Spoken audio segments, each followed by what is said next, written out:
又閣要落大雨啊！佇這花蓮萬里溪的崩山湖是閣再面臨着危機。佇咧水尾的莊頭是攏已經加強戒備。因為另外一邊佇咧馬太安溪，雖然目前是已經無崩山湖啊，也毋過佇咧水頭也是閣有超過2億立方公尺的沙石啊。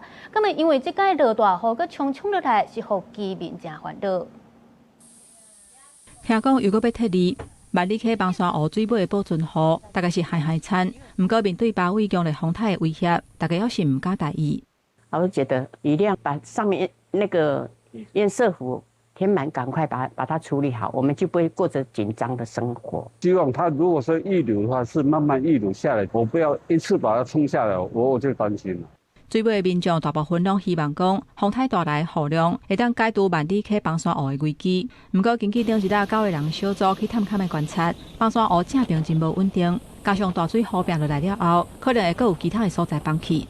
上面還有很多不穩定的岩石，很可能你的坡腳被侵蝕啊，然後它溢流之後它會再潰，因為它上面的崩幾乎還有很多，就是說它那個崩塌的東西會再下來，可能會再堵住這樣子。林保署表示，這幾天萬里溪崩山湖還會繼續崩塌，所以預估欠水量會增加到600萬噸。現在欠水量差不多是325萬噸。風台若來的時陣，可能就會熊填起來，所以嘛修正發布紅色跟溫色警報的規定。在災病中心發布海警的時候，海上颱風警報的時候，我們就發黃。那如果它是發布陸上颱風警報，我們就發紅。另外，八大安溪水頭雖然已經無崩山湖，不過水頭山區也有2億4千萬立方公尺的土沙，也無互風雨掃落來，加上爆花也未完全做好勢，各後鄉的鄉民攏真煩惱。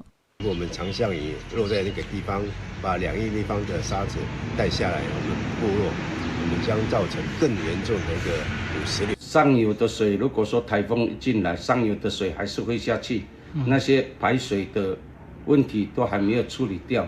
林保署強調講，八大安溪水頭崩塌的所在，攏有做排水的工程。不過雨量在48點鐘內，若會超過400毫米，就會發布黃色的警戒。未來24點鐘，若可能會落超過400毫米的雨，就會發布紅色的警戒。另外，若出現新的100萬噸以上的崩山湖，嘛會隨時發布警戒。記者綜合報道。